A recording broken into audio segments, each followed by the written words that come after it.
அனைவருக்கும் வணக்கம்.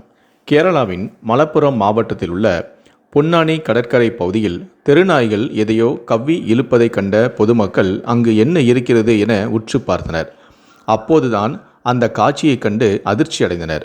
அதில் கடற்கரை மணலுக்குள் புதைக்கப்பட்ட சடலத்தின் பாதி கால் மட்டுமே வெளியே நீட்டிக் கொண்டிருந்தது. அப்போது அங்கிருந்த நாய் ஒன்று அந்த உடலை கடித்து குதறி கொண்டும் இருந்தது. இந்த நிலையில்தான் இது குறித்து அங்கிருந்தவர்கள் பொன்னானி காவல் நிலைய போலீசாருக்கு தகவல் கொடுத்தனர். அதன்படி சம்பவ இடத்திற்கு வந்த போலீசார் அங்கு கூடியிருந்த மக்களை அப்புறப்படுத்தி சடலத்தையும் மீட்டனர். அப்போது அது ஒரு பெண்ணின் உடல் என்பது தெரிய வந்தது. இருப்பினும் கொலை செய்யப்பட்ட பெண் யார், கொலையாளி யார் என மர்மமாகவே நீடித்தது. இதனால் தனிப்படைகள் அமைத்து துப்பு துலக்க ஆரம்பித்தனர். இந்த நிலையில்தான் கொலை செய்யப்பட்ட பெண் பொன்னானி பகுதியை சேர்ந்த ஃபாத்திமா என்பதும் தெரிய வந்தது.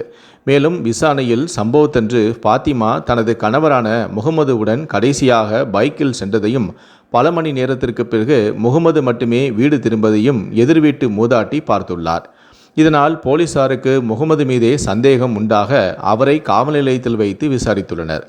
ஆரம்பத்தில் முன்னுக்கு பின் முரணாக பேசியவர் ஒரு கட்டத்தில் ஆமாம் சார், நான் தான் என் பொண்டாட்டியை கொண்டேன் என்று கூறி அலறவிட்டுள்ளார். கடந்த 2 ஆண்டுகளுக்கு முன்பு திருமணம் செய்து கொண்ட முகமது பாத்திமா தம்பதிக்கு ஒரு குழந்தையும் உள்ளது. மது போதைக்கு அடிமையான முகமது அடிக்கடி குடித்துவிட்டு மனைவியுடன் தகராறும் செய்து வந்துள்ளார். இதற்கு நடுவே உறவினர் ஒருவரிடம் நட்பு ரீதியாக பேசிய ஃபாத்திமாவை முகமது சந்தேகமும் பட்டுள்ளார். அடிக்கடி அதை சொல்லியே மனைவிக்கு தொல்லை கொடுத்தும் வந்துள்ளார். சம்பவத்தன்று கடற்கரைக்கு சென்ற இடத்தில் மீண்டும் தம்பதிகளுக்குள் பிரச்சனை வெடித்துள்ளது. அதில் ஆத்திரமடைந்த முகமது மனைவியின் கழுத்தை நெரித்து கொலையும் செய்திருக்கிறார். பின்னர் கடற்கரை மணலில் குழி தோண்டி மனைவியின் சடலத்தையும் புதைத்துவிட்டு அங்கிருந்து தப்பிச் சென்றுள்ளார். பின்னர் ஓரிரு நாட்களில் ஃபாத்திமாவின் கால் மட்டுமே வெளியே தெரிய வர இறுதியில் முகமதுவின் கொடூர செயல் போலீசாரின் விசாரணையில் அம்பலமானது. இதையடுத்து முகமதுவை கைது செய்து காவல் நிலையத்தில் ஆஜர்படுத்தி போலீசார் சிறையிலும் அடைத்துள்ளனர். இந்த சம்பவமானது கேரளாவில் தற்போது பெரும் அதிர்ச்சியையும் பரபரப்பையும் ஏற்படுத்தியுள்ளது.